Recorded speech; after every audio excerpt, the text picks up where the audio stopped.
So ఇప్పుడే అనుకోకుండా వీళ్ళు ఎవరో నాకు తెలియదు ఇంతకుముందు, బట్ నా టాక్స్ విని వాళ్ళ ఊరు నుంచి వచ్చారు, ఇద్దరు ఫ్రెండ్స్ అంట. నా పేరు మోనాచారి. నేను పట్టుకుంటా, నువ్వు మాట్లాడు. నాతో పాటు వెంకటేష్, నా క్లాస్మేట్, చిన్ననాటి స్నేహితుడు. నీ టాక్స్ వినే నేను ఇక్కడికి రావడం జరిగింది. తర్వాత రోజు కూడా వింటుంటా. నేను ఈరోజు ఎర్లీ మార్నింగ్ నేను 1 గంట వరకు చిన్న భజన ప్రోగ్రామ్ కూడా నేను వెళ్ళాను. నేను అంటే చేయడానికి చేయాలంటే వాళ్ళతో కొంచెం వాళ్ళతో ఉండడానికి వెళ్ళిన తర్వాత నేను ఉదయం మళ్ళీ 5 గంటలకు లేచి మిమ్మల్ని చూడాలనే తాపత్రయమే నాకు మనసులో ఎక్కువ ఉన్నది. నేను సడన్గా చెప్పగానే నేను చెప్తానే ఉన్నా ఆల్రెడీ. నేను మిమ్మల్ని కలుస్తారో లేదో, టైం ఎక్కడ స్పెండ్ చేసిర్రో లేదో నాకు తెలియక నేను ఫోన్ చేసిన. చాలా మీరు టైం ఇచ్చినందుకు కూడా చాలా కృతజ్ఞతలు మీకు. నా దగ్గర ఇవ్వడానికి టైం తప్ప ఏమీ లేదు. చాలా సంతోషం. సో బిజీ అని అబద్ధం చెప్పుకోవడం, నేను అసలు బిజీ కాదు. మిమ్మల్ని చూడడమే నాకు, నా దగ్గర ప్రశ్నలు లేకుండా పోయినాయి. ప్రెసెంట్లీ ఇప్పుడు ఏం మాట్లాడాలో అర్థం అవుతలేదు నాకు. సో ఎప్పటి నుంచి వింటున్నారు మాటలు? నేను ఇంచుమించు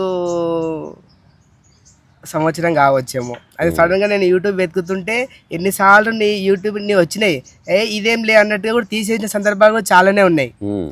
ఆ వేషధారణ చూసి ఇట్లాంటి కొంచెం ఆధ్యాత్మికంగా వింటుంటాను నేను. కొంచెము సదానంద యోగి గురించి, తర్వాత విద్యా ప్రకాశానందగిరి స్వామి గురించి. రీసెంట్లీ మీరు కాళహస్తి అంటే వింటుంటే జిడ్డు కృష్ణమూర్తి గురించి, తర్వాత ఇట్లా కొన్ని స్పీచ్లు వింటుంటాను నేను. అప్పుడప్పుడు వింటున్న సందర్భంలో మీరు వచ్చినాయి, మీ టాక్స్ వచ్చినాయి. అట్లా వారం 10 రోజులు కూడా మీరు వచ్చినాయి నాకు. కానీ నేను చూడలేదు, నేను ఇది కామన్ థింక్లే అన్నట్టు చూసేసిన. కానీ ఏదో నాకు తోచిన అక్కడ రాసింది ఉంటుంది చూడండి, ఏదో ఒంటరితనము, తర్వాత పలాని వ్యవహారం వస్తుంటే ఈ సందర్భం ఇట్లా తట్టుకునాలి, మార్కెట్లో ఇట్లా ఇట్లా శత్రువులు వచ్చినప్పుడు నువ్వు ఎట్లుండాలి, తర్వాత మళ్ళీ నీకు సందర్భం వచ్చినప్పుడు కొంచెం ఒక క్షణం నువ్వు ఆలోచన చేస్తే, ఎన్నో రోజులు నువ్వు సైలెంట్గా ఉంటే అంత సందర్భం తోస్తుంది. నువ్వే ఆవేశపడితే అక్కడ నీకు అది ఏమీ ఎక్కువ నీకు అది దొరకదు కదా అనే నాకు కొంచెం స్పీడ్ మాట్లాడుతున్నా, కొంచెం ఐడియా కాదు. అట్లా నాకు తోచింది. అయితే నాకు అక్కడ దొరికింది అది. ఆ దొరికిన క్షణం నుంచి నీది కనబడితే పాపం లాగా ఉంటుంది నాకు ఇప్పుడు ఫోన్లో. నేను నా స్క్రీన్ షాట్లు నీవి నాకు అర్థం కాకపోతే నీది ఇప్పుడు చూసిన సందర్భం ఉంటుంది కదా, అది నాకు వెతకనీకి రాదు ఇప్పుడు కూడా. అది చూసింది నేను మళ్ళీ చూడాలంటే ఇంటికి పోయినాక చూద్దాం, నాకు పని ఉంది ఇప్పుడు ఇంటికి పోయినాక చూద్దామని అనుకుంటా. అదే చూడాలని నాకు ఈ క్షణం కూడా రాదు. అప్పుడు ఏం చేస్తుంటే స్క్రీన్ షాట్ తీసి నేను ఇంటికి పోయినాక వెతుకు మళ్ళీ చూస్తుంటే అది ఇది వినకపోతే ఇంచుమించు అది 20 నిమిషాలు పడుతుండొచ్చు. నాకు టైం లేదు, ఇప్పుడు గిరాకు ఉంది అట్లా. అయినా ఒక్కొక్కసారి దొరుకుతుండే, ఓసారి దొరకకుండా. కొంచెం ఫోన్ నాలెడ్జ్ లేదు వాస్తవానికి. అదేదో యూట్యూబ్ వచ్చిందా విన్నామా పక్కకి పెట్టేసినామా. అయితే నేను యూట్యూబ్ చూసేది నీతోనే ఎక్కువ చూసిన. నేను ఇది కూడా చూసి ఒక్కసారి మైథిలి మేడం ఏదో నీ ఫోన్ కాల్ దీనికి చేయొచ్చు అన్నప్పుడు చాలా రోజుల క్రితం నేను ఫీడ్ చేసి పెట్టుకున్నా, కాంత ఇది రీసా మిత్రమా అని చెప్పేసి.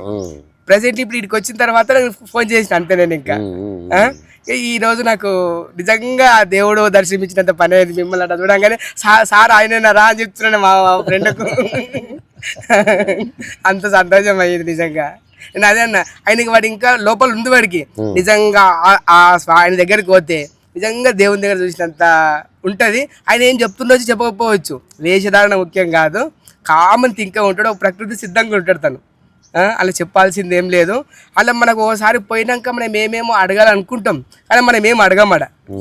నేను నాకు వచ్చిన సందర్భం ఇది అని అనుకున్నా. అలా కూర్చున్నాక నాకు ఏది అడగాలనిపిస్తే అడుగుతానేమో, అడగక రాని సైలెంట్ కూర్చొని వస్తా మౌనం. అది కూడా ఒక రకంగా నాకు అది ప్రకృతి సిద్ధంగా వచ్చిందేమో అనుకుని అనుకునే వచ్చిన నీ దగ్గరికి అంతే.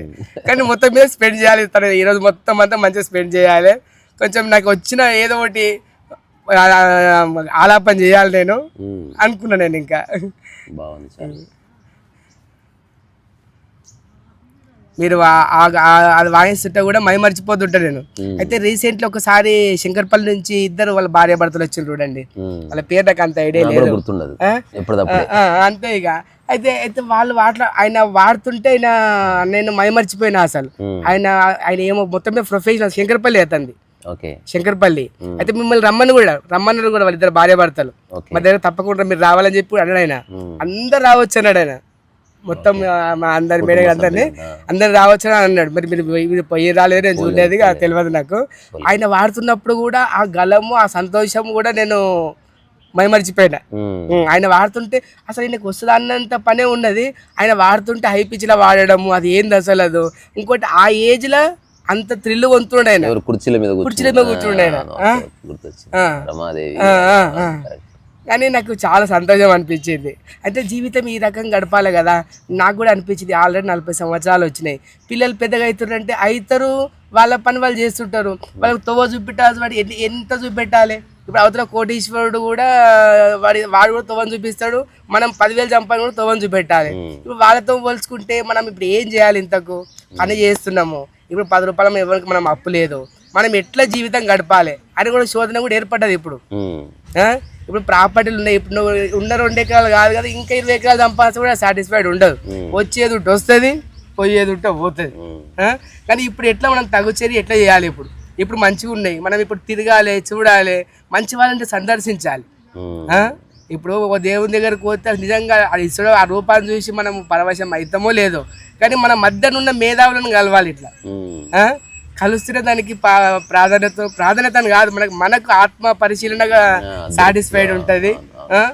ఒక్క సున్నితమైన మంచి వాక్కు దొరికినా చాలు కదా అనిపిస్తుంది. మాట మేలుకొల్ అంటే అప్పటి వరకు ఉన్న చెత్తనంతా ఒక చీపురు తీసేసినట్టు ఒక్కొక్కసారి ఒక సరైన మాట సరైన సందర్భంలో విన్నప్పుడు ఒక మానసిక జాగృతి కలుగుతుంది.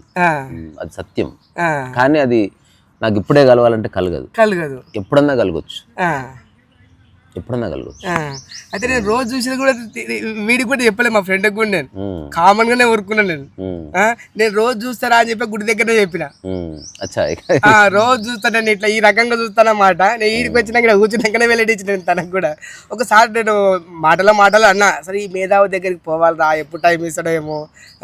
అసలు వాస్తవానికి మా ఫ్యామిలీతోనే రావాలనుకోండి నేను, కానీ దర్శన భాగ్యం తనకు కూడా ఉన్నది ఈరోజు. అంటే ఒకరినొకరు దర్శనం చేసుకుంటారు, ఎవరు ఎక్కువగా తక్కువ కాదు. ఇంతకుముందు మీరు ఒక మాట అన్నారు పట్టుకోవాలి, అదేంటంటే సో అంతా బీద కుటుంబంలో జన్మించినాం అనేది దాదాపు 80% భారతీయులంతా మిడిల్ క్లాసు లేదా బిలో మిడిల్ క్లాస్.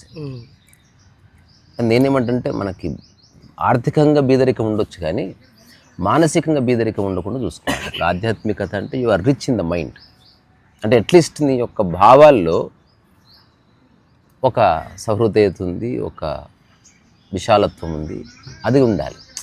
మనం భావంలోనూ దారిద్ర్యం కలిగి ఉండి అటు ఆర్థికంలోనూ దారిద్ర్యం కలిగి ఉన్నాం అనుకో, జీవితం సంకన అయిపోతుంది.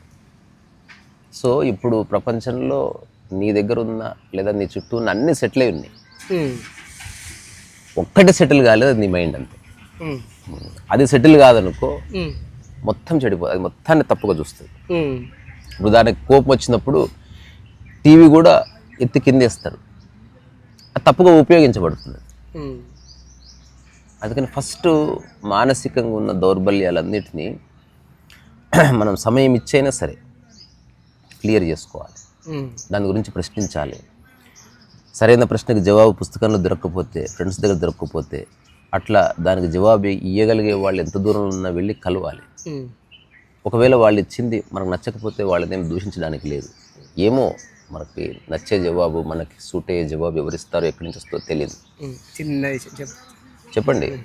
అయితే మీరు ఆ మాట అన్నదానికి ఒకనొకప్పుడు సుభాష్ పత్రిజీ తాండూరు వచ్చింది ఒకప్పుడు. అయితే ఆ టైంలో నేను చూసినప్పుడు నాకేం అగుపడలేదు. అయితే ఆయన ఒక మనిషి నాన్ వెజ్ తినొద్దంటే నేను తింటాను, ఒక మనిషి దాంట్లో అదే ప్రాంగణంలో నాకు అలవాటు ఉంది, నేను తింటాను అంటే నాకు అనిపించింది ఆ క్షణంలో ఆయన నిజాన్ని ఒప్పుకున్నాడు. కానీ ఆ రోజు సుభాష్ పత్రిజీను ఎలగొట్టేసిండు. ఆ రోజు గెట్ అవుట్ అని చెప్పి ఎలగొట్టేసిండు, వెళ్ళిపోయిండు కూడా. తర్వాత అయిపోయింది, ఆయన వెళ్ళిపోయిండు, సైలెంట్గా వెళ్ళిపోయిండు. ఆ ప్రాంగణం నడిచేది, సభ నడుస్తున్న తర్వాత మళ్ళీ ఒక 6-7 నెలలకు వికారాబాద్ వచ్చి ఉంటాను. కానీ ఆ రోజు నేను మా దగ్గర తాండ్రుకి వచ్చినాక నేను షేక్ హ్యాండ్ ఇచ్చి, మామూలుగా నేను షేక్ హ్యాండ్ ఇస్తాడు కదా, షేక్ హ్యాండ్ ఇచ్చినాక అంతే, ఇంకా ఏం ఆ రోజు అనుకున్నది ఏం లేదు. ఇంకా వికారాబాదు వచ్చిండు రాత్రి 11 గంటలకు నాకు వస్తున్నా అని చెప్పి తెలిసింది. ఉమ్, అదే టైంలో మా బావ ఉంటాడు ఇంకొక ఆయన, ఉమ్, ఆయనతో పాటు నేను ఇద్దరం బండి వేసుకొని వికారాబాద్ పోయినాం ఉమ్, ఆయన కలిసి చూడాలని చెప్పేసి. ఉమ్, కానీ అనిపించింది ఒక మేధావి ఇట్లా వచ్చినప్పుడు ఇట్లనే అనుభూతి కలుగుతుందో ఏమో, ఉమ్. అది రాత్రి పగలు తేడా తెలియదో ఏమో మరి అవును, ఆ? అవును. అని అనిపించింది, డిస్టర్బ్ చేసిన. అట్లే లేదు అంతే. సో ఏదేమైనా మానసికంగా కాస్త క్లారిటీ లేకపోతే అడవి కూడా అందవిహీనంగా కనిపిస్తుంది మనసు బాగాలేకపోతే. అదే మనసు బాగుందనుకో చెత్తకుండి కూడా ఒక ఆర్ట్ ఫామ్ లాగా కనిపిస్తుంది. ఇప్పుడు ఒక మనిషితో మనం ఎంత మంచిగా ఉన్నా తప్పులే లెక్క పెడుతున్నప్పుడు మనం ఏం చేయాలి నువ్వు మంచిగానే ఉండు, అది అతని స్వభావం అంతే అని కోరుకున్నాను. అంతే, ఏం చేస్తావు. ఒక మనం వస్తున్నప్పుడు వాళ్ళు అలా కావాల్సుకొని కూడా వాళ్ళు దారిలో కూడా తప్పు చేసే ప్రయత్నం చేస్తుంటారు, అలా వస్తువు ఖరాబ్ అవుతుంది అనుకో, మనం అప్పుడు చెప్పడానికి కూడా వీలు పడనే సన్నివేశం ఉంటుంది. నువ్వు చెప్పేది చెప్పు, ఇక వింటరా వినరా మారతారా మారరా అది ఎదుటి వ్యక్తి యొక్క నిర్ణయం. అలా వస్తువు ఖరాబ్ అవుతుంది మరి అప్పుడు. అందుకని వేరే వ్యక్తి ఎవరో చెప్పాలి, అంటే మనం చెప్తే కుదరదు. వేరే వ్యక్తి చేస్తే కూడా ఇంకా అదే నమ్మని ఉన్నది వ్యవహారం, అప్పుడేం చేయాలి? అలాగే చేసేది ఏమి లేదు అని నేను ఊరుకున్నా, ఇంకా అది ఖరాబ్ అవుతుంది కొన్నిసార్లు ఉపేక్ష అనేది గొప్ప అని ఊరుకున్న సందర్భాలే ఉన్నాయి. మనకు ఓన్లీ చెప్పడం ఆన్సర్ అనుకుంటాం కదా, కొన్ని సందర్భాల్లో చెప్పకుండా ఉండడం కూడా ఆన్సర్ అవుతుంది. కానీ అది తెలియాలి మనకి. ఇప్పుడు నేనున్నా అనుకో, ఒక టైంలో చెప్పడం ఆపేస్తే ఇంకా అంటే నేను నా దృష్టి తీసేస్తా, ఇక ఎదుటి వ్యక్తి ఇష్టం. నేను ఏమేమి చెప్పాలో అంతా చెప్పేశాను, ఇంక అంతకంటే చెప్పడానికి నా దగ్గర ఏమీ లేదు. ఇక లెట్ దెమ్ డిసైడ్. అంటే నేనున్నా, నా పని నాకుంది కదా. సో ఎంతసేపు మనం పక్క వాళ్ళ గురించి ఆలోచిస్తాం. సరే మన దారికి మరీ అడ్డొచ్చి మన జీవితాన్ని దుర్భరం చేస్తున్నారు అనుకో, అట్లాంటి వ్యక్తుల్ని వదిలేసి వెళ్ళిపోవడమే. వాళ్ళు ఎవరైనా అంటే ఇక్కడ మనం ఉన్నది ఒకరినొకరు ఇబ్బంది పెట్టుకోవడానికి కష్టపెట్టుకోవడానికి కాదు, వీలైతే ఎవరి జీవితం వాళ్ళు గడపడానికి లేదా ఒకరికొకరు కొంత సహకరించుకోవడానికి. కానీ దాన్ని మర్చిపోయిన మనిషి మన దగ్గర ఉన్నప్పుడు చెప్పాలి, ఎక్స్ప్లెయిన్ చేయాలి, కొంచెం ఉంటే 2 తిట్లు తిట్టాలి, అయినా మారకపోతే ఇగ్నోర్ చేయాలి. There is no other way. Life అంతా ఒక దాంతో పోరాడకూడదు. ఇప్పుడు మనం ఒక వస్తువు ఉంది, ఒక మెకానిక్ షాప్కి వెళితే మ్యాక్సిమం ట్రై చేసి రిపేర్ కాదంటే వదిలేస్తుంది దాన్ని. ఇంకా కుదరదన్న తర్వాత ఇంకెంత దాన్ని పట్టుకున్నా ఇంటికి తెచ్చుకున్నా ఏడ్చినా బాధపడ్డా రిపేర్ కాదు. అట్లనే మనం హాస్పిటల్కి తీసుకెళ్తాం, డాక్టర్ ట్రై చేస్తున్నాడు, డాక్టర్ ఒక టైంలో చెప్తాడు అయిపోయింది, మన చేయి దాటిపోయింది అంటే కుటుంబ సభ్యులు కూడా అంగీకరిస్తున్నారు కదా. అంటే ఒక స్థాయి దాటిన తర్వాత దేన్నైనా నువ్వు వదిలేయడమే కరెక్ట్. కానీ ఇప్పుడు ఈ కుటుంబ సంబంధాలు ఏంటి, ఆ చిన్న విషయం మర్చిపోతారు, ఇంకా చెప్తూనే ఉంటారు, తిట్టుకుంటూనే ఉంటారు, తిట్టుకుంటూనే ఉంటారు, అరుచుకుంటూనే ఉంటారు. ఇది కాదు విజ్ఞత అంటే ఏంది, ఎంతవరకు చెప్పాలో అంతవరకు చెప్పు.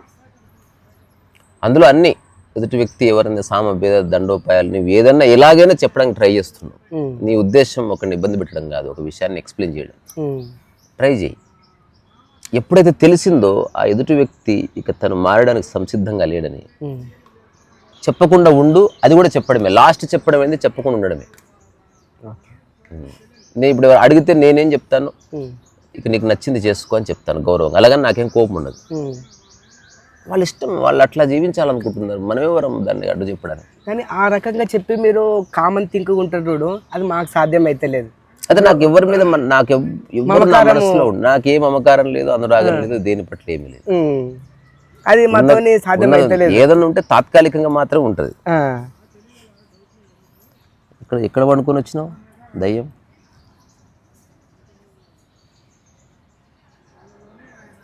కూర్చో.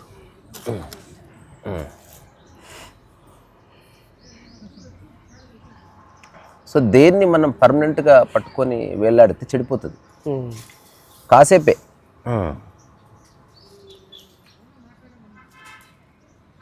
సో ఏదైనా అతి పనికిరాదు, భోజనమైనా అతి పనికిరాదు, నిద్రైనా అతి పనికిరాదు, వ్యసనమైనా అతి పనికిరాదు, చదువైనా అతి పనికిరాదు.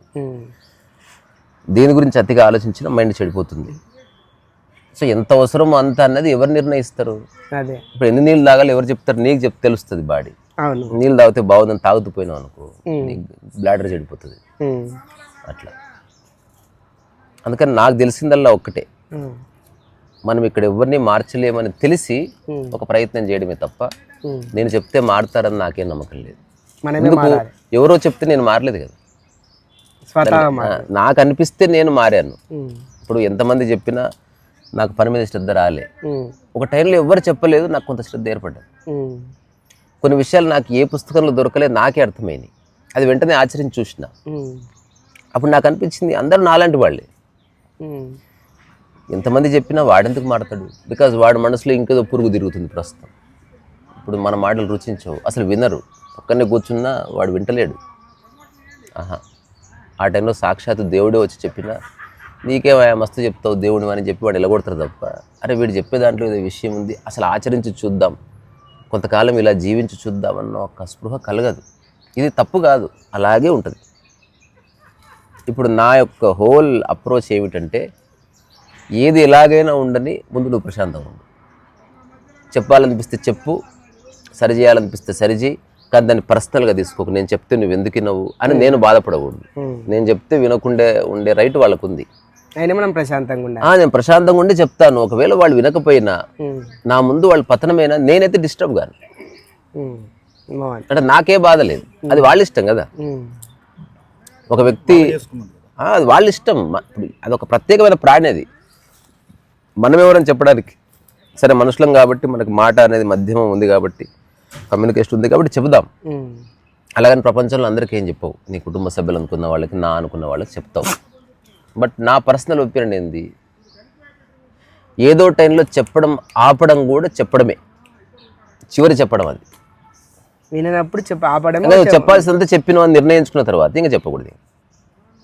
అప్పుడు ఏం చేసి బీ సైలెంట్. ఇంకా నువ్వు నిర్ణయించుకో. నేను ఏమేమి చెప్పానో అంత తెలుసు, లేకపోతే పేపర్ కూడా రాసిస్తా. ఈ 5-6 విషయాలు నేను నీకు చెప్తున్నది, ఇంక ఇంతకంటే ఎవడు చెప్పడు. ఇప్పుడు డాక్టర్ ప్రిస్క్రిప్షన్ రాసిస్తాడు కానీ నోటు తెరిచి మందైతే నోట కుక్కడు కదా, అట్లా కుదురుతుంది. సరే మరి చాలా పెద్ద వ్యాధి అనుకో, అందరు బలవంతం చేసి మరి మందు మింగిస్తారు.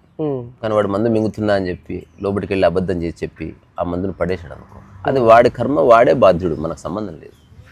సో ఒక వ్యక్తిని మనం నిరంతరం పట్టుకొని వేలాడలేదు. అందుకని కుటుంబమైనా, స్నేహితులైనా, సమాజమైనా వాళ్ళంతా నీకు బయట ఉన్న వ్యక్తులే. అంతే. సమాజంగా మార్పు అంటేనేమో అది విత్ రీజనబుల్ రిస్ట్రిక్షన్స్ ఉంటుంది. రెండోది పనిష్మెంట్ కూడా ఉంటుంది. ఇప్పుడు రెడ్ లైట్ దగ్గర ఆగాలన్నది నియమం, అందరూ వింటున్నారు, ఇష్టమై ఏం వినటం లేదు. అది దాటితే రెడ్ లైట్ పడ్డప్పుడు ఆగకపోతే చాలాన్ పడుతుంది. చాలాన్ పడితే వీడి డబ్బులే కట్ అవుతాయి. వీటి వల్ల ఆగుతున్నాడు వాడు నిజంగా రెడ్ లైట్ పడ్డప్పుడు ఆగడం మన ధర్మం, దానివల్ల ట్రాఫిక్ వ్యవస్థ బాగుంటుంది, యాక్సిడెంట్స్ తగ్గుతాయి అని ఇంత ఆలోచించి ఏం ఆగట్లేదు. అందుకే సమాజంలో పనిష్మెంట్ ఉంటుంది, రివార్డ్ అండ్ పనిష్మెంట్.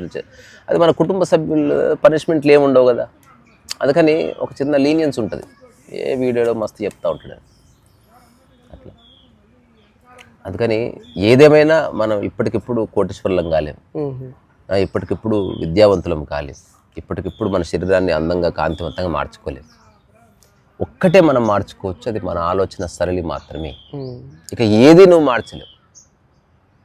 ఒక మామిడి చెట్టుకు కాయలు వచ్చేది మార్చలేవు, దానికి అవే వస్తాయి.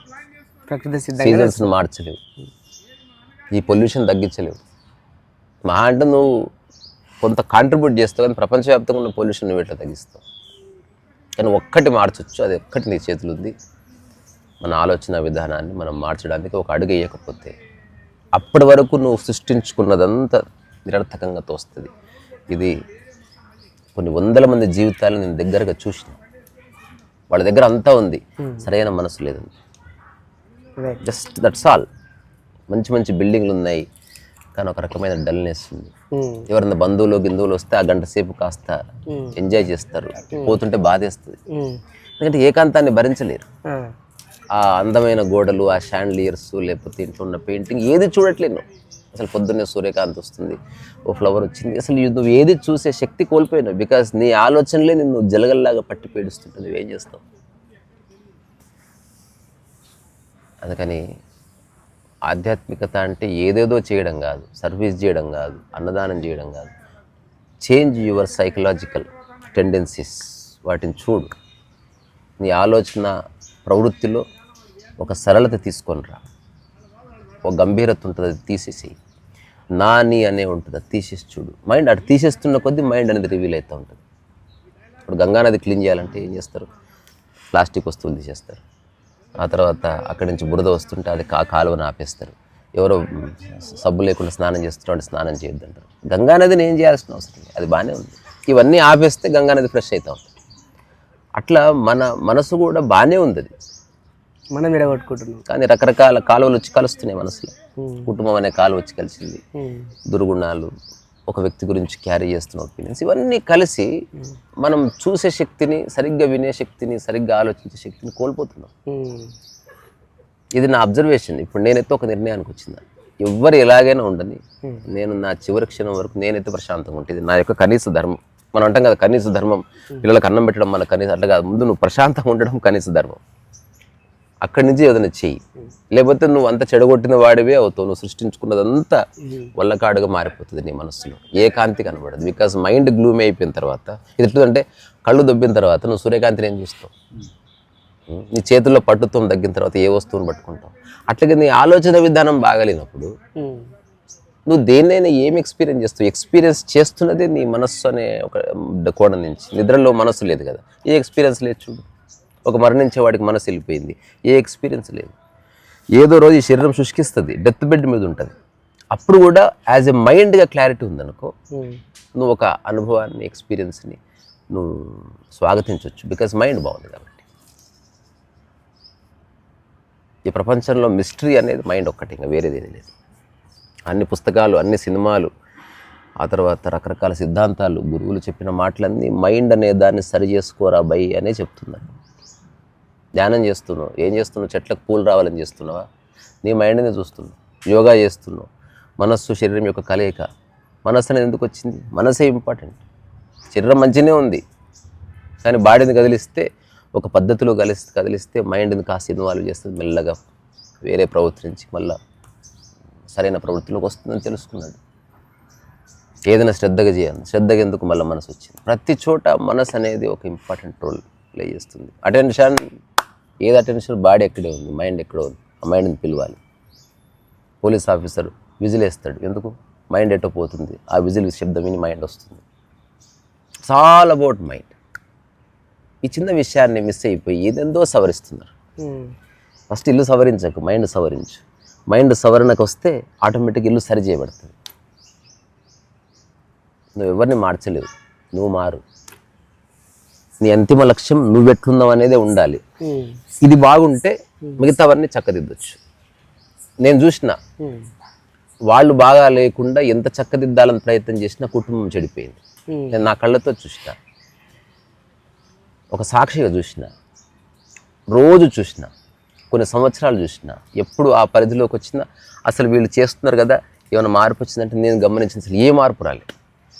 బికాజ్ వాళ్ళే మారలే, వాళ్ళకే లైఫ్ అంటే తెలీదు, వాళ్ళ మైండే చక్కగా లేదు. వాళ్ళు చెప్పిన మాట పిల్లలు ఎందుకు వింటారు, ఊరికే నటిస్తారు అంతే. వాళ్ళు కొంచెం పెద్దగా అయిన తర్వాత ఆ పేరెంట్స్ నుంచి ఎస్కేప్ అయ్యి పక్క వెళ్ళిపోయారు. అందుకని మనం ఎట్లుండాలి మరి అట్లన్నప్పుడు పిల్లల దగ్గర? నువ్వు నీలా ఉండబ్బా. నువ్వు ఎవరికైతే చెప్తున్నావో అది నువ్వు ఆచరించు చాలు. ఇల్లు క్లీన్గా పెట్టుకో అని చెప్తున్నావు కదా, చెప్పకు, నువ్వే పెట్టు. నువ్వు పెడతా ఉండు. నువ్వు ఎర్లీ మార్నింగ్ 4 o'clock లేచి నీ పని చేసుకుంటా ఉండు. అప్పుడప్పుడు చెప్పు, నేనైతే 4 o'clock లేస్తా, వాకింగ్కి వెళ్తున్నా, మీరు వస్తారా లేకపోతే. మనం పట్టుకొని లాగకూడదు ఎవరిని. మన ఒక చనువు వల్ల మాత్రమే కొంత పట్టుకోవాలి మనం, అధికారం వల్ల పట్టుకోవడానికి లేదు. ఇక్కడ ఎవరి మాట వినరు. చిన్నపిల్లలు కూడా 2-3 సార్లు అంటే కోపం వస్తుంది వాళ్ళకి. వాళ్ళు తలుపులు వేసుకొని లోపల ఉంటున్నారు. సో మనిషి దుర్మార్గుడు. వాడికి తెలియదు కదా నేను ఏ ఉద్దేశంతో చెప్తున్నాను. వాడు తప్పుగా అర్థం చేసుకుంటే ఏం చేస్తాం. అందుకని నా అబ్జర్వేషన్ ఏంది, నీలో పరివర్తన వచ్చి నువ్వు సరిగ్గా ఆచరిస్తే ఆ ఆచరణ చూసిన వాడు మాత్రం ఎప్పుడో ఒకప్పుడు మారే అవకాశం కనిపిస్తుంది. అప్పుడు నిజమైన మార్పు అట్లా వస్తుంది. ఇప్పుడు ఎవరన్నా పేరెంట్స్ వాళ్ళు సిన్సియర్గా ఉన్నారు, వాళ్ళు చదువుకుంటున్నారు, సాయంత్రం 6 అవ్వగానే అమ్మ నాన్న ఇద్దరు కూర్చొని పుస్తకాలు చదువుకుంటున్నారు ఒక 3 hours. నాకు తెలిసి 1 రోజు 2 రోజులు 5 రోజులు 10 రోజులు పిల్లలు టీవీ చూడొచ్చు. మళ్ళీ టీవీ అక్కడ నడుస్తూ ఉంటుంది, పిల్లలు వచ్చి పక్కన చేరుతారు, ఈ కుక్క పిల్ల వచ్చి చేరినట్టు. ఏం చదువుకుంటున్నారు అంటే ఏదో పుస్తకం చదువుకుంటున్నారు, నువ్వు కూడా చదువుకో. సో పేరెంట్స్ ఆచరిస్తే పిల్లలు పేరెంట్స్ పొద్దున్నే ఇద్దరు లేవగానే యోగా చేశారనుకో, పిల్లలు కూడా ఆడుతూ పడుతూ చేస్తారు. కానీ పేరెంట్స్ ఆచరించరు, పిల్లల నుంచి అంత ఎక్స్పెక్ట్ చేస్తే పిల్లల మీద రకరకాల బరువులు వేస్తారు. అట్లా కుదరదు, అదంతా ఫెయిల్డ్ ప్రాజెక్టే. మనం చేసి వాళ్ళకి ఆచరణ పెట్టాలి. సరే ఇప్పుడు ఇదంతా ఎవరు ఒప్పుకున్నా ఒప్పుకోకపోయినా నేనైతే నేను ఆచరించిందే చెప్తున్నా, మిగతాది నాకు సంబంధం లేదు. రెండోది నా మాటలు కూడా అంత ఇంపార్టెంట్ కాదు. నా ఆచరణ చూసిన వాడికి నేనేంటో తెలుస్తుంది తప్ప నా మాటలను పట్టుకున్నవాడికి కొన్నిసార్లు నువ్వు అప్పుడే చెప్పినావు, కొన్నిసార్లు ఇది చెప్పినావు, ఈ రెండు వేరే వేరే కదా అని మళ్ళీ పిచ్చి డిస్కషన్లో పడతారు. అసలు నా మాటలు పట్టించుకున్నారు. నా మాటలు ఓన్లీ మాధ్యమం. కుక్కతో ఉన్నప్పుడు ఒకలా మాట్లాడతా, ఒక యోగితో ఒకలా మాట్లాడతా, ఒక గృహిణితో ఒకలా మాట్లాడతా. ముగ్గురికి ఒకటే విషయం చెప్పినప్పుడు ఒకేలా చెప్పకుండా ఉండవలసి వస్తుంది. బికాస్ ముగ్గురి మానసిక స్థితులు వేరు కాబట్టి. అటువంటప్పుడు ఇదే వ్యక్తి ఎట్లా నిర్ణయించుకుంటాడు? ఇప్పుడు ఒక సందర్భంలో అంటే నాకేది అక్కర్లేదని, ఇంకో సందర్భంలో నా వస్తువు ఎక్కడ పోయిందంట. అప్పుడు మూర్ఖంగా ఆలోచించేవాడు ఏది అక్కర్లేదన్నాడు, చూసినవా మళ్ళీ వస్తువు అడుగుతున్నాడు అంటే వాడు పిచ్చిగా అర్థం చేసుకుంటాడు. అట్లాంటి కుహన మేధావులతో మనకు సంబంధం లేదు. నేనేంటో తెలియాలంటే మాటలకు అతీతంగా నన్ను చూసినవాడు నన్ను గుర్తిస్తాడు.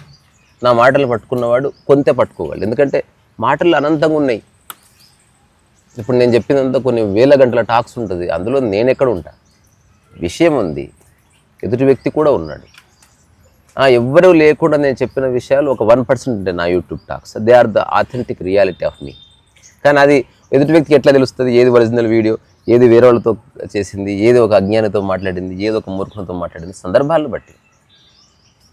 కొన్నిసార్లు ఊరికే ఒక వ్యక్తిని చేజారిపోతుంటే నిలబెట్టడానికి వాడు చెప్పిన దానికంతా సరే అంట నేను. చూసినావా ఎవరు చెప్పింది కరెక్ట్ చెప్పినావు నేను చెప్పి. కానీ వాడు ఫస్ట్ నిలబడాలి కదా, వాడు చచ్చిపోతాను బెదిరిస్తున్నాడు వాళ్ళ అమ్మని ఆయన్ని. ఇదే కరెక్ట్ రా అంట. మళ్ళీ తర్వాత ఒక 6 నెలల తర్వాత చెప్తా, ఆ రోజు ఊరికే అట్లా చెప్పిన. కానీ ఇప్పుడు వీరు నీకు ఇప్పుడు వినే శక్తి వచ్చిందని చెప్తా. సో ఇది మిగతా వేరే వాళ్ళకి తెలియదు. ఇది వాళ్ళు ఏం చూస్తారు? ఓన్లీ ఒక మాటను పట్టుకుంటారు. ఆ మాటను పట్టుకొని టైం వేస్ట్ చేసుకుంటారు. సో నిజంగా ఒక జ్ఞానంని గ్రహించాలంటే భాషకు అతీతంగా చూసినప్పుడే దొరుకుతుంది విషయం. అట్లా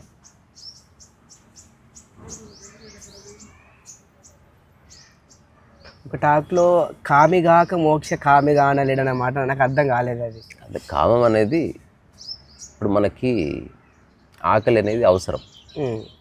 ఒకవేళ మనకి మూడు పార్శ్వాలు ఉన్నాయి ఫుడ్ విషయంలో.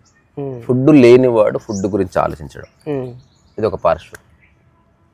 రెండోది ఆకలినప్పుడు తినేవాడు, ఇది ఒక పార్శ్వం. తినాలనుకున్న ఫుడ్ లేనివాడు నిరంతరం ఫుడ్ గురించి ఆలోచిస్తూ ఉంటాడు. వాడికి ఒక రాయి చూస్తే మామిడి పండు గుర్తొస్తుంది, ఏవో ఆకులు చూస్తే కొత్తిమీర గుర్తొస్తుంది. ఎందుకంటే వాడికి తిండి లేదు. ఇది కామం అన్నమాట. ఫస్ట్దేమో ఫుడ్ తినాలనిపిస్తే ఫుడ్ చాలా ఉంది, కానీ వాడు తినొచ్చు తినకపోవచ్చు. ఇంకొకటేమో ఫుడ్ తినాలనిపిస్తే తింటున్నాడు. ఒకటి ఫుడ్ తినాలనుంది కానీ ఏం తినాలో తెలియదు, అది లేదు, అందుకని ఆలోచిస్తున్నాడు. సో అందుబాటులో లేని దాని గురించి ఆలోచించినప్పుడు కామం ఎస్టాబ్లిష్ అయింది. వ్యామోహం అంటే ఏంది? అందుబాటులో ఉంది, నువ్వు అనుకున్నప్పుడు తింటున్నా మళ్ళీ ఖాళీ సమయంలో అది గుర్తుకొస్తా ఉంది. సో ఇప్పుడు శృంగారం అన్నది కామిగాక మోక్షగామి కాడన్నది మనం జనరల్గా అర్థం చేసుకోవడానికి కాదు. అంటే ఎవరైనా ఆకలి ఎంత ఆవశ్యకమో శృంగారం కూడా అంతే ఆవశ్యకం. అందుకని నువ్వు శృంగారాన్ని పక్కన పెట్టి నువ్వు ఏదో చేస్తా అనుకుంటే శృంగార భావన పట్టుకున్న తర్వాత నీకు మనసులో ఏది రుచించదు. ఈ ప్రపంచంలో ఒక అమ్మాయిని అబ్బాయి డిస్టర్బ్ చేసినంత, అబ్బాయిని అమ్మాయి డిస్టర్బ్ చేసినంత ఏది డిస్టర్బ్, కెరియర్ అంతా సెకండరీ, అమ్మాయి అయినా కూడా సెకండరీ. ఉత్తా పనికిన ఆలోచన దానివల్ల ఏముండదని తెలుసు, అయినా సరే అది కావాలి, అది ఇంపార్టెంట్ అనిపిస్తూ ఉంటుంది. ఇప్పుడు దాన్ని క్లియర్ చేసుకో. అది క్లియర్ అయితే నెక్స్ట్ ఏంది మోక్షం అన్న. ఇప్పుడు ఎందుకు పెళ్లి చేసుకోమంటారంటే నిన్ను బాధించే ఏకైక ఆలోచన శృంగారమే. అది నీ చేతిలో లేదు, అది వేరే వాళ్ళ చేతిలో ఉంది. తీరా వేరే వాడిని నువ్వు తీసుకున్నావు కానీ నువ్వు అనుకున్నట్టు చేయట్లేదు, నువ్వు అనుకున్నట్టు వాళ్ళేడు, మళ్ళీ సమస్య కొనసాగుతుంది. అందుకని సంసారం అనుకుంటే విషవాల్యం, సరిగ్గా అర్థం చేసుకుంటే అది మోక్షానికి దగ్గర దారి. చాలామంది అనుకుంటారు నేను అతన్ని పెళ్లి చేసుకుంటే నా లైఫ్ బాగుంటుంది, నేనంటే అబద్ధమే. ఇది 0.001% కూడా సత్యం లేదు అందులో. పెళ్లి చేసుకున్న తర్వాత నీకు శృంగార వాంఛ తీరొచ్చు, మళ్ళీ కొత్త వాంఛలు బయలుదేరుతాయి. మనకు ఇల్లు కావాలంటది, అది కూడా కావమే. ఇప్పుడు మళ్ళీ ఎవరిని సాగొట్టాలి, మళ్ళీ వాడిని సాగొట్టాలి. అతనికి ఇల్లు ఇచ్చినావు, అతను బంగారం కావాలనిపిస్తుంది. ఇది అయిపోయిన తర్వాత నాకు గౌరవం కావాలనిపిస్తుంది. ఇది అయిపోయిన తర్వాత నువ్వు ఏదో నన్ను సాటిస్ఫై, నన్ను మాత్రం ప్రత్యేకంగా చూడాలనిపిస్తుంది. చచ్చే వరకు నువ్వు ఒక వ్యక్తిని ఒకరినొకరు ఇబ్బంది పెట్టుకుంటూ చచ్చిపోతారు. కానీ ఎవడైతే నా అంతిమ లక్ష్యం ప్రశాంతత, మోక్షం అంటే ఏంది? అందులో ప్రశాంతత ఉంది, హాయి ఉంది, అన్నీ ఉన్నాయి. ప్రశాంతత లేని మోక్షము, ప్రశాంతత లేని జీవితము అసలు జీవితమేనా? కానే కాదు.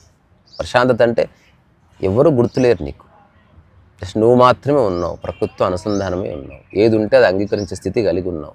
నీలో ఒక సంఘర్షణ కానీ రాపిడి కానీ లేదు. ఏ సందర్భంలో ఉన్నా అది కండిషనల్ కాదు. అంటే ఇది ఇది ఇది ఉంటే నేను ప్రశాంతంగా ఉంటా, అయిపోయింది ఆల్రెడీ. అసలు ఏది ఎలా ఉన్నా నేను ప్రశాంతంగా ఉంటాను. ఎందుకంటే మనసు అనేది అవగాహనకు సంబంధించిన డైమెన్షన్, అది శరీరం అన్నది అవసరాలకు సంబంధించిన డైమెన్షన్. శరీరానికి కొంచెం చలి ఉంటే దానికి దుప్పటితో కావాలి, కానీ ప్రశాంతత అన్నది నువ్వు చలిలో వణుకుతూ కూడా అనుభవించవచ్చు, మరణిస్తూ కూడా నువ్వు ప్రశాంతంగా, ఎందుకంటే నువ్వు దాన్ని అంగీకరించినావు, విషయాన్ని విషయంగా చూస్తున్నావు అంతే. అది ఒక్కసారి మీరు ఇదే మాట చెప్పారు, ఆయన బెడ్ మీద ఉన్నప్పుడు కూడా ఆ ప్రశాంతత. అయ్యో అసలు అది మామూలు విషయం కాదు. పూర్తి ఒక అవగాహన నుంచి ఆ అవగాహనని పట్టుకొని ఆలంబనగా చేసుకొని జీవిస్తూ అట్లాంటి వాడికే సాధ్యం అది. లేకపోతే నిరంతర సంఘర్షణ, లైఫ్ నాట్ కరెక్ట్. నీకు అట్లాంటి మేధావులు ఎట్లా ఆగుపడ్డారు సార్? వాళ్ళు మేధావులు కాదు. ఇప్పుడు నేను కూడా మేధావిని కాదు. మేధావి అంటే హెడ్, సమాచారం ఎక్కువ ఉన్నవాడు. మేధస్సు అంటే మేధ అంటేనే మెదడు. సో నాకే అంత మేధస్సు ఏం లేదు. ఊరికే మనం భాషాపరంగా అట్లా, నేను ఒక సాదాసీదా ప్రాణిలాగా అనుకుంటాను. నేను ఇంకా చెప్పాలంటే నేను ఒక అనామకుడిని అన్నారు. అంటే అవన్నీ ఊరికి ఇప్పుడు నువ్వు ఫస్ట్ కూడా మేధావి అంటే ఎందుకు ఖండించాలంటే నీకేదో అట్లా అనిపిస్తుంది, పర్వాలేదు. నేను మనసులో నేను దాన్ని తీసుకోవడం లేదు. ఇప్పుడు ఎవరో ఇప్పుడు అట్లాగే ఎవరన్నా బేవకూఫ్ అన్నా తీసుకోండి, ఆయనకు అట్లా అనిపిస్తుంది. ఒకడు మహానుభావుడు, ఆయనకు అట్లా అనిపించింది. వీడు హౌలగాడు అని వాడికి అట్లా అనిపిస్తుంది. వీటితో మనకు సంబంధం లేదు. నేను నిజంగా ఎవరు అంటే ఒక అనామకుడిని, ఒక ఊరు పేరు లేనివాడిని. ఈ ప్రపంచంలో ఒక ఊర్లో ఒక తల్లి కడుపున అట్లా పుట్టినందుకు నాకు కులము ఇట్లాంటివన్నీ ఆపాదించబడ్డాయి. అవి అవసరరీత్యా మాత్రం ఉపయోగించుకుంటున్నా. వాటి పట్ల నాకు ఏ గంభీరత లేదు. నా నిజమైన అస్తిత్వము నేమ్ అండ్ ఫామ్కి బియాండ్గానే ఉంది. ఇప్పుడు అనామకుడు ఎవరంటే ఇది నేను, ఆ పిట్ట, మూడు అనామకులే. అది ఉంది కానీ దానికి ఐడెంటిటీ లేదు. మనం పెట్టుకున్నాం పేరు దానికి, పాలపిట్ట, గిలపిట్ట అని, దానికేం తెలుసు. సో సత్యం నామరూపాలకు అతీతమని చెప్పారు. అది 100% కరెక్ట్. సో ఆ స్థితిలోనే ఉంటుంది నేను ఎప్పుడు. ఇది నేను మర్చిపోవాలన్నా మర్చిపోలేను, ఎందుకంటే అది జ్ఞాపకానికి సంబంధించిన విషయం కాదు. నేను గుర్తుపెట్టుకోవట్లేదు దాన్ని. అది ఒరిజినల్ స్టేట్ ఆఫ్ ఎనీథింగ్. అది నిజమైన ప్రశాంతత ఎప్పుడు ఉండాలంటే ఇది ఒక్కటే ఆధారం అన్నమాట. నువ్వు అనామకుడు అని తెలుసుకుంటే నిజంగా ఇక నీ ప్రశాంతత పోదు. అంటే ఏమంటారు, డౌన్ టు ఎర్త్ కాదు, బిలో ది ఎర్త్. అది రెండోది, అది పరమోత్కృష్టమైన స్థితి. నేల మీద ఉన్నంత మాత్రాన అది చెడిపోయిందని కాదు. ఈ యంత్రాలన్నీ మనం పెట్టుకున్నవి.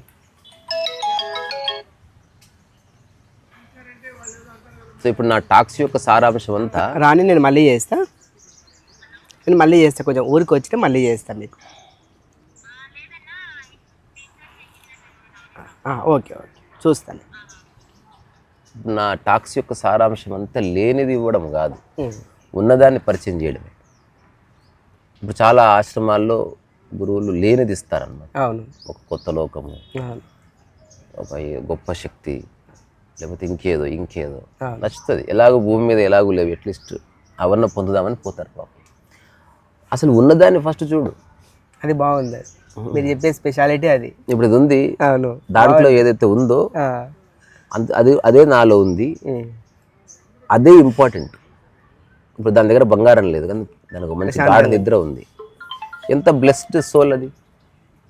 అట్లా మనతో వచ్చి కూర్చొని హాయిగా పడుకుంది. నేను ఈ జీవితాన్ని నేను అడాప్ట్ చేసుకున్నా. నాకు సక్సెస్ఫుల్ లైఫ్, రిచ్ లైఫ్, నాకు వాటి మీద ఆసక్తి లేదు. అవి వద్దని కాదు. ఇప్పుడు కుక్క బంగారు ప్లేట్లు పెడితే తింటది, కానీ బంగారు ప్లేట్ మీద దానికి ఆసక్తి లేదు. అట్లా నేను కూడా కారులో పోతా, కానీ నాకు కార్ అనేది అవసరం మాత్రమే. అది ప్లేట్లో అన్నం ఉన్నట్టు కార్లో నేనున్నా. కార్ని నేనేం పట్టుకోలేను మనసుతో. ఏదో టైంలో కారు లేకపోయినా నేను బాగానే ఉంటాను.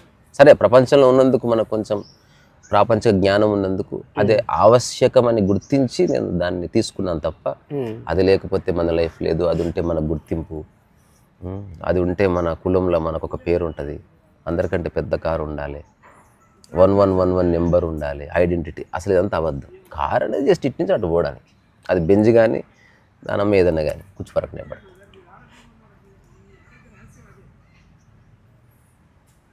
సో కంక్లూజన్ ఏంటంటే మనసు బాగాలేకపోతే అంత చెడిపోతుంది అనేది నేను ప్రతిరోజు చూస్తూనే ఉన్నా చాలామంది జీవితాల్లో. నా చుట్టూ ఉన్న వాళ్ళు వచ్చేవాళ్ళు వాళ్ళు నిజంగా ఇబ్బంది పెడుతుంది వాళ్ళ ఆలోచనలే పాపం. అంతే చెప్తేనేమో వాళ్ళకి అర్థం కాదు, అంత అర్థమైనట్టే ఉంటుంది అంటారు. చివరికి ఇంకొకటి లాస్ట్, ఇప్పుడు నేను చెప్పే వాటిలో అన్నీ తీసుకోవాల్సిన అవసరం లేదు. ఏదైనా ఒక్కటి పట్టుకొని దాన్ని ఆచరిస్తూ మిగతాది ఊరికే వినగలిగితే చాలు. అదే ఎక్కడికన్నా ఊరు వెళ్తున్నాం అనుకో, 100 బ్యాగులు ఉన్నాయి, ఒక్కటి ఎత్తుకో, ఇంకా అది వదిలిపెట్టకు ఊరు వెళ్ళే వరకు. మిగతా బ్యాగులు ఉన్నాయి, చూసుకోండి, చూసుకో, బాగుందంటే బాగుందను, కానీ ఇది మర్చిపోవద్దు అట్లా. సో మనల్ని 1000 బస్సులు ఉన్నా అన్ని బస్సులు ఊరికి వెళ్ళడం అనేది లేదు. ఒక్క బస్సులో అందులో ఒక్క సీట్ ఎంచుకొని కూర్చో, ప్రశాంతంగా ఊరు వెళ్ళిపోతాం.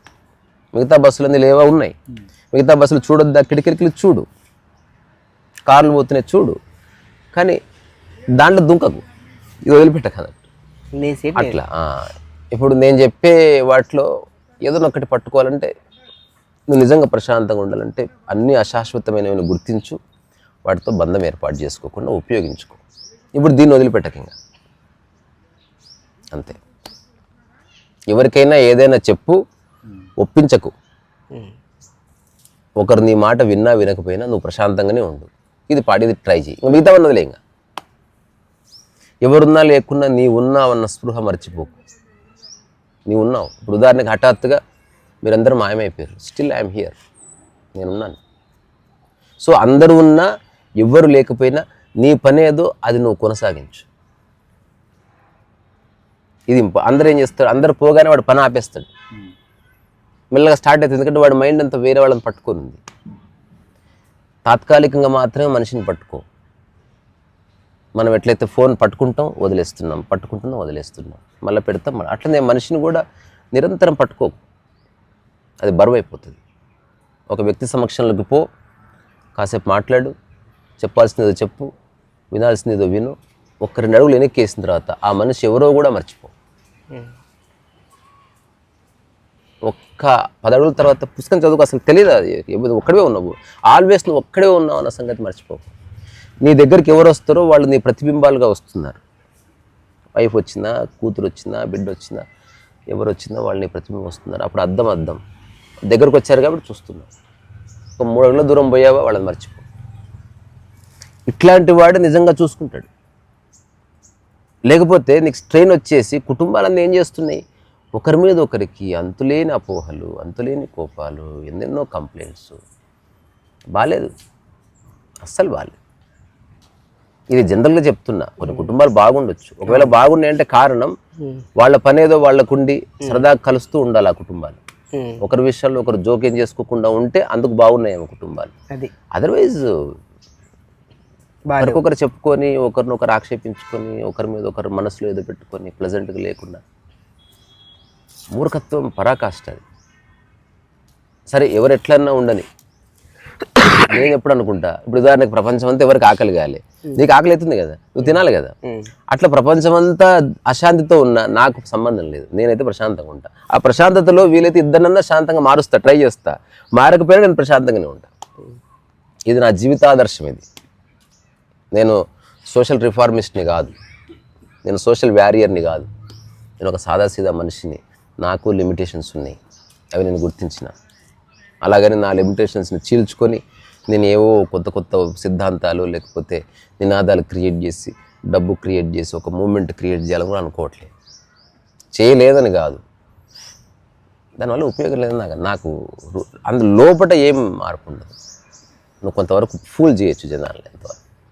అటు కాకుండా టెక్నాలజీ ఉంది కాబట్టి ఉన్న చోటు నుంచి ఒక మాట చెప్తే నిజంగా మారగలిగిన వాడు మారతాడు.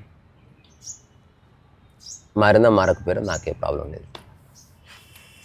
అయితే మీ ఇంగ్లీష్ది ఛానల్ టాక్స్ విన్నప్పుడు ఒకటే మాటను పట్టుకొని ఆ ఒక్క వర్డ్నే ఎట్లా నేర్చుకోవాలని ఆలోచన చేసి మొత్తం ఇంత పట్టుకొని మనం ఏది చేయలేము. అంటే నేను ఆ ఒక్క ఆదర్శంగా తీసుకొని నాకు ఏదో నామకవాస పాట వాడికి ఇట్లా ఏదో ఇప్పుడు రాదు, కానీ వెనుక పోయి ఆ భజన సంకీర్తనలో కూర్చున్నప్పుడు అది ఏదో వాళ్ళు వాడుతుంటే అననిక ప్రయత్నం చేసిన, కానీ ఒకనొక సందర్భంలో నువ్వు కూడా వాడతావని అని ఒక మనిషి అన్నాడు. అప్పుడు వచ్చే వారం వాడతా నేను. ఇక ఇప్పుడైతే వాడను, వచ్చే వారం మాత్రం తప్పకుండా వాడతా, వచ్చే శనివారం తప్పకుండా వాడతా అని చెప్పిన. ఆ శనివారం వాడినాక చాలా బాగా వాడినవి, ఎందుకు వాడతలేవు? ప్రతి శనివారం వాడు, ఇంకా ఆ వచ్చిందే వాడు. ఇది అందరు ఎవరు మేధావులు లేరు కదా. నాకు అప్పుడు అనిపించింది ఆ ఇంగ్లీష్ నేర్చుకోవడం కూడా ఏది నేర్చుకోవాలని ఒకటి పట్టుకుంటే మెల్లి మెల్లిగా సాధ్యం అవుతుంటది. అయితే ఒక పాట పాడుతుంటే రెండో పాట కూడా స్టార్ట్ అవుతుంటది వ్యవహారం కూడా. మనం ఎవరితో పోల్చుకోవద్దు, మన శక్తిని మనం ఆవిష్కరించుకోవాలంతే. రెండోది, ఏవేవైతే నీ పనులు నువ్వు అనుకుంటున్నావో అవి విస్మరించకుండా మిగతా అంతా చేయకపో. ఎందుకంటే నీ ధర్మం ఉంటుంది, దాన్ని విస్మరించేంత సమస్యలు ఏముంటాయి అసలు. ఏదేమైనా మనం మధ్యాహ్నం భోజనం చేస్తున్నాం, ఇంట్లో గొడవలైనా చివరికి సచ్చినా సరే ఒకటి పీనుగున్నా పోచి చేస్తున్నాం భోజనం, అంటే అది నీ ధర్మం విస్మరించట్లేదుగా. స్నానం దానివల్ల పీకింది ఏముండదు, రోజు స్నానం చేస్తారు, నీళ్ళు వేస్ట్ చేస్తూ ఉంటారు. బట్ యూ స్టిల్ మరి నువ్వు పనిని ఎట్లా విస్మరిస్తావు? నువ్వు ప్రసన్నంగా ఉండాలన్న విషయాన్ని ఎట్లా విస్మరిస్తావు? ప్రశాంతంగా ఉండాలి నీ బాధ్యత ఎట్లా విస్మరిస్తావు దాన్ని? అంటే మనిషి దొంగనా కొడుకు బేసికల్లీ. వాడు డెస్ట్రాయర్, వాడు నాశనమై అన్నిటిని నాశనం చేయాలని కంకణం కట్టుకున్నాడు కొందరు. అట్లా కాకుండా నువ్వు ఫస్ట్ ప్రసన్నంగా ఉండు, నువ్వు ఫస్ట్ ప్రశాంతంగా ఉండు, నువ్వు ఫస్ట్ బాగుండు, నువ్వు ఆచరించు, నీలో కల్మషం లేకుండా చూసు. ఇది నీ యొక్క బాధ్యత. ఇది అప్పుడు చుట్టుపక్కల ఇంపాక్ట్ ఉంటుంది. నేను అంటాను, నిజమైన మార్పు మాటల వల్ల రాదు రాదు రాదు. నిజమైన మార్పు చూడడం వల్లనే వస్తుంది. రమణ మహర్షి ఏం చెప్పాడు అది పట్టుకోక, రమణ మహర్షినే చూడు డైరెక్ట్గా. ఆ వ్యక్తి అసలు ఏమీ లేకుండా, డబ్బు లేకుండా, సంపాదించాలన్న లక్ష్యం లేకుండా అంత ప్రసన్నంగా ఎట్లున్నాడు. ఇంకోటి, అది చేతగానితనం కాదు. నువ్వు అట్లా కూర్చోవాలనుకున్న గంట కూడా కూర్చోలేవు. మనసు ఎక్కడెక్కడో దానికి ఉన్న అన్ని సందేహాలన్నీ క్లియర్ అయిన తర్వాత ఒక మూలతత్వంలో అట్లా కూర్చుంది. అందరూ అట్లా కూర్చోవాల్సిందే లాస్ట్కి, గంట సేపు అని చచ్చిపోయేటప్పుడు. అది ఒరిజినల్ స్టేట్ అది. అందుకని ఒకదాన్ని కరెక్ట్ చేయకపోయినా పర్వాలే, నువ్వు డిస్టర్బ్ కాకు. నేను ఎప్పుడు ఇది నాకు గుర్తొస్తుంది, ఎందుకంటే నేను కొన్ని సంవత్సరాలు అందులో చాలా ఒక 3-4 సంవత్సరాలు ఐ వాజ్ ట్రెమెండస్లీ డిస్టర్బ్డ్. అంటే చాలా నేను డిస్టర్బ్డ్గా బతికాను. ఎట్లా జ్ఞానోదయం అయింది మరి నీకు అట్లా? అది అనవసరం తెలుసుకున్నాను అంతే. నాకు అది అనిపించింది హఠాత్తుగా. అసలు ఇప్పుడు నేను ప్రశాంతంగా ఉండడానికి ఈ క్షణం నాకు డబ్బు ఎందుకు అవసరం లేదు, అయిపోయింది. నాకు ఏం అక్కర్లేదు. ఇప్పుడు నేను జస్ట్ హాయి ఇట్లా కూర్చోడానికి డబ్బు ఎందుకు, ఏం అక్కర్లేదు కదా అసలు. మేమేమో డబ్బుతో పోల్చుకుంటున్నాం. అంటే బ్యాంకులో డబ్బు ఉంది, అది ఉందో లేదో, ఉందనుకో నువ్వు ప్రశాంతంగా ఉంటావు. అది పోయిందని తెలిస్తే నేనంటది ఇప్పుడు నా అవగాహన ఎంత లోతైందంటే, ఇప్పుడు నేను సృష్టించింది అంటే ఆర్థిక పరమైంది మొత్తం పోయినా ఇలాగే ఉంటాను. నేను దానికోసం వెతుకుతా, అది నా నుంచి జేజారిపోకుండా లీగల్గా చేయవలసి చేస్తా, కానీ ప్రశాంతత కోల్పోయి మాత్రం చేయను. ఇది క్లియర్ అనమాట. ఇది చాలా లోతైన మాట. ఇది ఒకటి నా కాపీ కొట్టినా వాడి వల్ల కాదు. నేనేం చెప్తున్నానో ఇన్డెప్త్గా అర్థమైతే తప్ప వాడిది. ప్రశాంతత అంటే హాయి ఉండు, ప్రశాంతంగా ఉండు, ఒక ఈజుతో ఉండు, ఒక పాట పాడు కూడా మర్చిపోవద్దు, ఒక చిన్న జోక్ వేయడం మర్చిపోవద్దు. అడిట్ అవుతుందని తెలుసుకో లైఫ్. ఇది మ్యాథమెటిక్స్ కాదు. ఓకే ఓకే అనుకొని ముందుకు వెళ్ళిపోవాలి. అప్పటి నుంచి అది మూలకే ఉంది నల్లపిట్ట.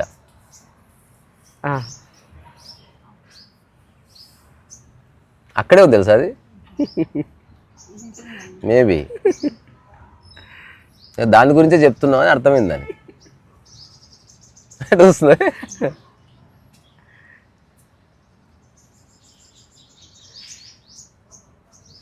ఎన్నో గోడలు ఉంది కానీ అక్కడే ఉంది అది. దాదాపు పావుగంటే. అవును. అది అంతసేపు ఒక పిట్ట కూర్చోవడం అనేది వెరీ రేరు. అంటే మామూలుగా దాని స్వభావం ఏంటంటే అది ఫ్రికిల్ మైండ్ ఉంటుంది, ఇటు పోతే అటు పోతే అటు పోతే. ఇంకోటి అక్కడే ఉందో, ఇట్ ఈస్ దేర్. ఒక ఇంచు కూడా జరగట్లేదు అక్కడే. ఎంత ప్రశాంతంగా ఉంది చూడది. ప్రకృతిలో ఉన్న ప్రాణులు ఇప్పుడు నేను చెప్పింది మనిషికి తప్ప అందరికి అర్థమవుతుంది. ఎందుకంటే వాటి తత్వమే అది. దాని దగ్గర ఏమి లేదు, చెడ్డి కూడా లేదు, ఏమీ లేదు. హాయిగా ఉంది. వస్తుంది మళ్ళీ ఈ మూలకు వస్తుంది చూడది.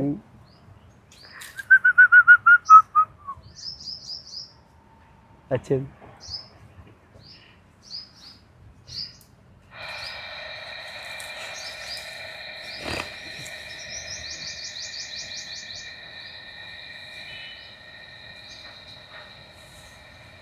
మీరు మధ్య మధ్యన అక్కడ బయటికి వెళ్ళి ఆ ప్రకృతికి దగ్గర ఉంటారు రోడ్డు, మీరు చాలా బాగుంటుంది, అద్భుతం అసలు అది. మీరు రీసెంట్లీ నాకు అవకాశం లేదు కానీ నా ఇంటికి ఆనుకుని ఇట్లా ఉంటే ఎప్పుడు నేను చెట్ల మధ్యనే ఉంటా. నేనేమి చేయకపోవచ్చు కానీ అది చెట్టుగా ఉండదు ఉన్నా. అయితే మీరు రీసెంట్లీ ఒకసారి ఇక్కడికి వెళ్ళి ఆర్టిస్ట్ ఏదో ఆయన దగ్గరికి ఏలూరు రాంబాబు గారు, అది కూడా ఆయన టేస్ట్ కూడా చాలా బ్రహ్మాండమైన టేస్ట్ అసలు. ఇంట్రెస్టింగ్ పీపుల్ ఉన్నారు. మళ్ళీ వెళ్తా, ఫిబ్రవరిలో వెళ్తా ఒక 5 days. ఫిబ్రవరిలో వస్తే రా, వస్తా. నేను అందరికి చెప్తా, ఎవరు అకామిడేషన్ వాళ్ళే చూసుకోండి.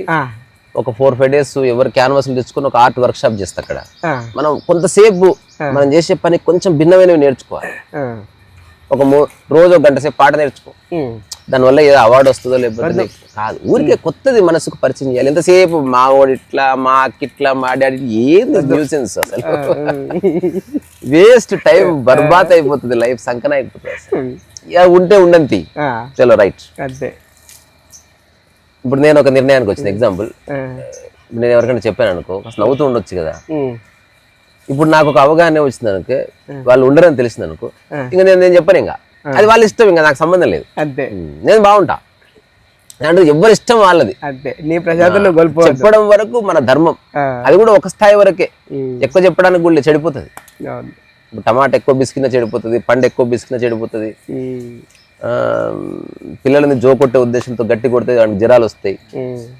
అట్లా తెల్లగా కావాలని ఇసుకేసి రుద్దిన అనుకో చెడిపోతుంది. ఎక్కువ ఏది చేయకూడదు. అందుకని సరే, ప్రపంచం అంతా ఏమనుకుంటుంది నాకు తెలియదు. నాకున్న జ్ఞానం చాలా మళ్ళీ వచ్చింది.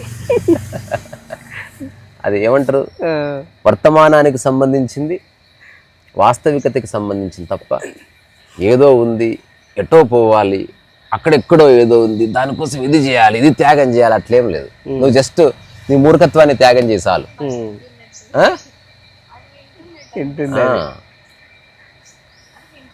మేబీ ఎందుకంటే తరంగాలు తెలుస్తాయి, వాటి భాష తెలియకపోవచ్చు కానీ ప్లెజెంట్నెస్ ని గుర్తిస్తాయి, హార్మోనీని గుర్తిస్తాయి. చాలా ఎన్నో ప్రయోగాలు కూడా చేశారు కదా.